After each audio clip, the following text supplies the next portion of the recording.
guys, it's Jasmine. I am back with another video. Today I thought that I would talk to you guys about a friend of mine named Brutus. We're gonna call him Brutus. That's not his name. I just thought, I was able to kind of see him go from normal to progressively crazy. And to this day, I still don't know if it was a paranormal thing or if it was a mental illness or if it was drugs or what it was. But I thought I'd go ahead and film it for you guys and then talk to you guys about it. So I guess it all starts back when I was in high school. Brutus was actually my sister's friend. And her and him were cool for a while. And my sister ended up getting sober and he was trying to get sober. So my sister wasn't living with me at the time and he shows up looking for her and I said, no, she doesn't live here right now. I'm sorry about that. And me and him started talking and somehow, some way we ended up forging a friendship. So then it was me and Brutus. Me and him were just, we were joined at the hip. Everything was cool. I kept him sober. He didn't want to do drugs and I was the person to keep, I was his sober friend. Everybody around him did drugs. So as much as he didn't want to do drugs, he was still into some of the same stuff I was, which is cool. One of the things that we were into was Ouija boards.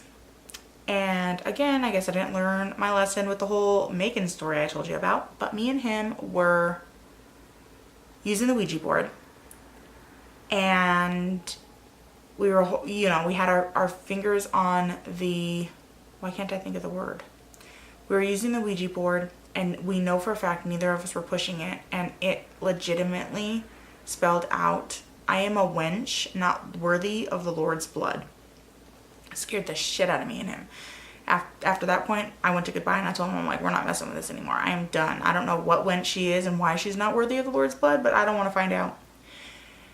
He, as I'm sitting there, made a pact with the devil. And I said, what are you doing? He was like, I'm going to make a pact with the devil.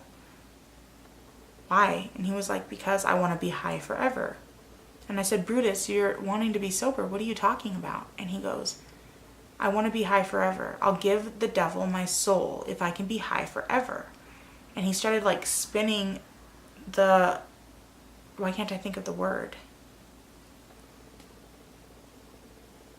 The thing, the square thing. I can't think of the word right now. Anyways, he spun that on there and he said, I just made a deal with the devil. And he just got weird and I was like, what are you talking about? Stop it. Don't do that. And then the next day, he comes to my house, high as a kite. And I said, listen, Brutus, I love you, but you can't be here right now, hun. You gotta go. And he's like, yeah, okay, fine, whatever. And I didn't hear from him for 3 days. And then he calls me and he goes, oh my God, Jasmine, you'll never believe it. And I said, oh, what? I'm like, you sound like you're better. And he was like, oh, I am. He was like, I went to this witch's house in Palm Springs and she fed me cake and now I can see like God. And I said, what now? I said, huh? And he's like, yeah, she fed me cake. And as soon as I ate the cake, he's like, I can now see like God. He's like, I know everything. And I really watched him deteriorate. And I'm thinking, personally, what I think is that he ended up eating cake that had LSD in it and he's stuck in his trip. I'm not quite sure what it is, but I think he's stuck in his trip. Now, I guess now's a good time to tell you that he grew up in a very religious household. They are Seventh-day Adventists, and he is also openly gay.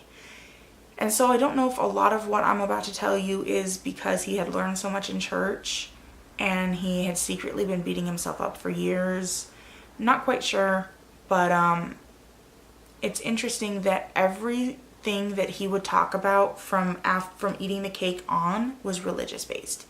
And he would literally bounce around to, I'm married to the devil because I gave him my soul and I want to touch children, to I need God to forgive me for my sins and I don't ever want to be like this again and I'm going to live my life as a straight person because I'm going to marry Halle Berry. And he would just bounce back and this would all be in one conversation. And so, it just got weird. I have him at a very long distance. I'm like, you can't come over, you're weird. And I had moved up here with my husband and we had a Halloween party. So he comes to the Halloween party. And I'm going to tell you, he was probably the scariest thing at that party. He was walking around just telling people things that he thought were true. And he actually got it right with a couple people, which I thought was weird. And then all of a sudden, like, I don't know where he's at. And I'm in the kitchen trying to, like, set out more food, make sure everything's nice, you know, playing hostess.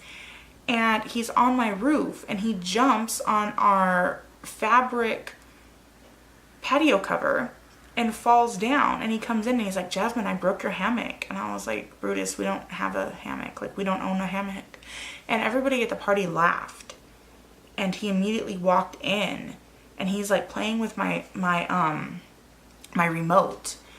And he's like, I'm trying to get the devil to come onto your TV. You just got to give me a second. And he's like pressing all these buttons. He unprogrammed my damn remote. And he told me, he was like, I need the devil to take care of these bastards because they yelled at me. Like, they don't know who I am. And I was like, okay, Brutus, like, maybe you need to go to bed. And I'm trying to lay him down. And he was not touching the TV. And I kid you not, my TV flashed 666. And I was like, what the fuck? And that's when I was like, you need to go. But he had nowhere to go. He came with another friend. And so he goes and finally falls asleep on my couch. I'm like, okay, everything's good. And then my friend's ready to leave. She puts him in his car, and I never see him again.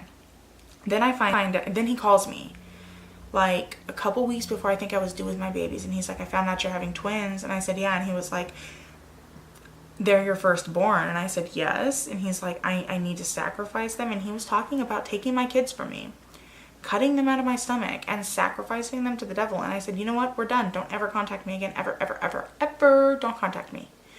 And he obeyed my wishes. He deleted me off of Facebook. He blocked me, which is fine.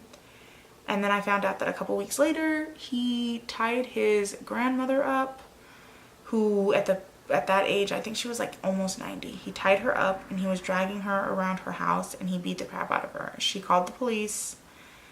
He was arrested. He only served a couple weeks in jail, and they sent him to the mental institute because clearly there's something a little more wrong with him. So he served his time in there, and then he was released, and he immediately went back on drugs. And I think he got arrested again for beating her up for a second time, and then he got a longer time, got put back in jail, didn't serve his sentence there. He got sent back to the mental hospital, and ever since then, I know he was released, but I know nothing else. I don't know where he's at. I haven't seen him. He walks around Hemet apparently. And it just makes me wonder, you know, was it mental illness? And it was all due to the fact that he was raised in an incredibly religious home. And so he already had all that knowledge in there and was fighting invisible demons, you know. I'm not talking like actual demons, you know, like invisible emotions. And because he did the drugs, he fried his brain, and now he is like a schizophrenic. Or does it all go back to that night with the Ouija board? And I think about that a lot. Did we do something with that Ouija board? Am I half of the reason that he's crazy? I'm sitting here living a really happy life. I love my kids. I love my husband. I love my little house, even though it's a fixer-upper. You know, I get to go out and do stuff with my friends. I get to stay home with my kids, and I get to be a mom. And here he is, roaming the streets, looking for drugs, in this haze. Am I part of the reason? If we didn't pick up that Ouija board one night, would he be normal? Is it my fault? Was he predisposed? Is it because he did drugs and I didn't do drugs? How come everybody else that I know did drugs either are still on them and they're crazy, or they are sober and they're normal? When he was sober, he was still crazy. And then I feel bad calling him crazy. Like, what if he's not crazy? Like, what if he's really dealing with something demonic? I don't know. It just makes me wonder.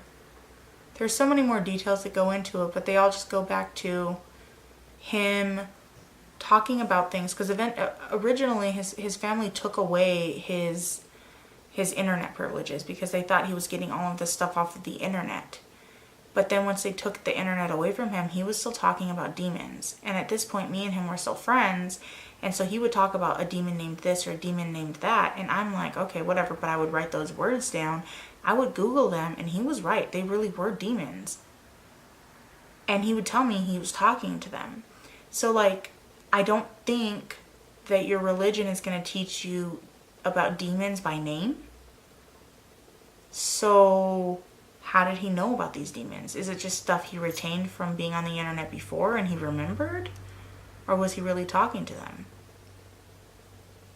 It freaks me out. It makes me sad because he was such a good person. He was such a gentle soul. And now he's crazy. He's dangerous. And I feel really, really bad, you know? I still sometimes want to just drive down to him and look for him and be like, how are you? But I'm not going to put my children at risk, and I'm not going to put myself at risk. I have too much going on for myself. Anyways, I guess that's going to be it. If you guys enjoyed this video, go ahead and give it a like, subscribe, and I'll see you in the next one. Bye.